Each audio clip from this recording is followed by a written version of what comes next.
Yeah. Yeah, I'll let my editor know. That's why I wrote back. Actually, the Associated Press style guide says stadium, so I was following what is our industry standard. I'm safe. Yeah. All right, I'm ready when you're good. Just make sure that mic picks you up. Could you just say and spell your name? Sure. Name is Phil Castellano. Good. First name is Phil. Last name is Castellano. Perfect. So what was Sunday like? What were you guys doing? How'd that go? Sunday started a little early. We normally start our shift at 8 o'clock in the morning, and my supervisor called me up at 6:30 and said he had a call pending for Pima County Sheriff's Department. So I started in from home and got here. We both got here at about the same time and just started loading up the aircraft and figuring out what was going on. I made contact with the sheriff's office and figured out that they had some hikers that were that had overexerted themselves and couldn't make the rest of the hike out. They were located last night by our another air crew of ours, but they were unable to pick them up last night. So just trying to figure out where exactly they were and how to get to them and what the plan was. That took about a half an hour or so, and then we were out the door by 7:30 or so almost. And at that point, you're thinking, we're going in, we're going to do this, I can get back to my Sunday. No, it was actually pretty evident. They're about halfway through the first call.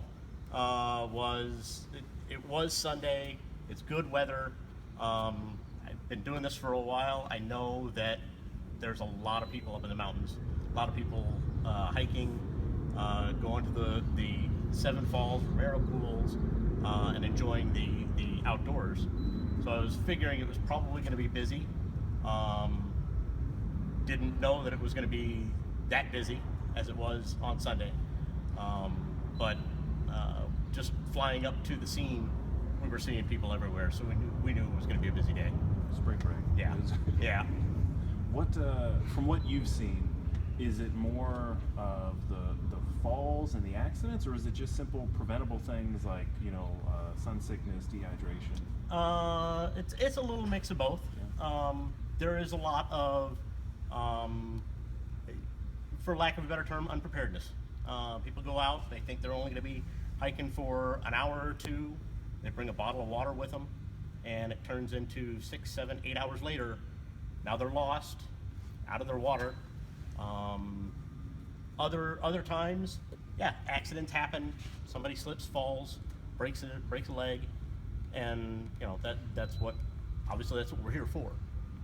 But some of these things are preventable if you plan ahead. Don't ever hike alone. Tell people what route you're going to be hiking. Take plenty of water. Plan for the unplannable, really. If you think it's going to be a 2-hour hike, 3-hour hike, plan for a 6 or 8 hour hike. Layer your clothing. Be able to take jackets or sweaters off as the sun comes up and it starts to warm up. And the biggest thing is, like I said, don't hike alone. And if something does happen, don't split up. The ways they see that all the time.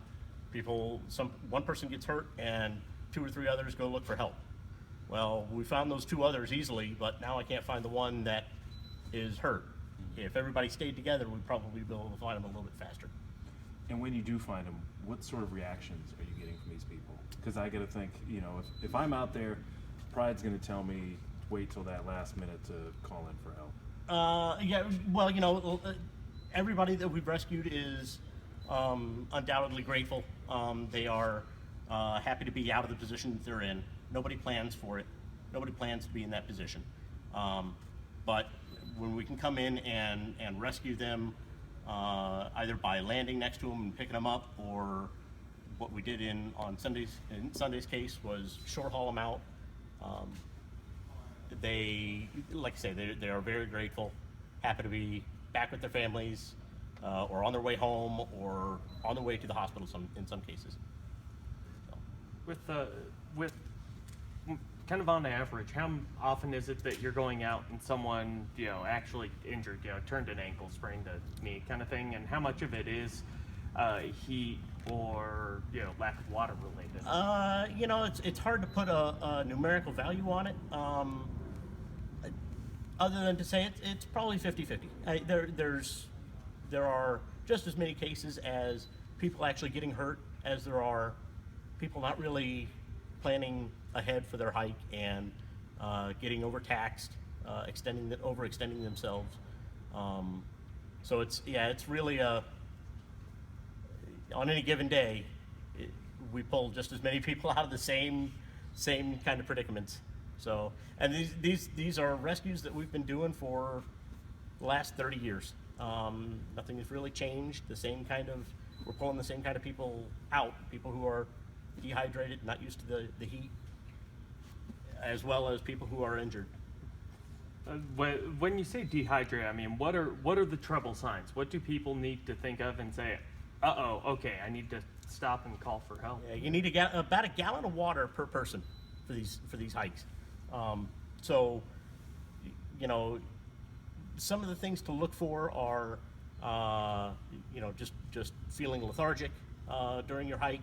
And these are kind of later signs, but a bottle of water for a 6-hour hike is not going to cut it. A small bottle of water is not going to cut it. You need about a gallon of water per person per day. So the camelbacks are really nice to have to put on and hike with those. It's a little bit easier than carrying a water bottle, but you're going to start feeling tired. Along with that comes later on in the process is poor decision making, and that's where some of these problems occur. People start out these hikes, run out of water, start making bad decisions and going down trails that they probably shouldn't be going down, and now they're lost. So the problem occurred long before when they left without any water. So When you're dealing with this many rescues in one day, how do you handle the heat, the hydration? I mean, is it an issue for you as well?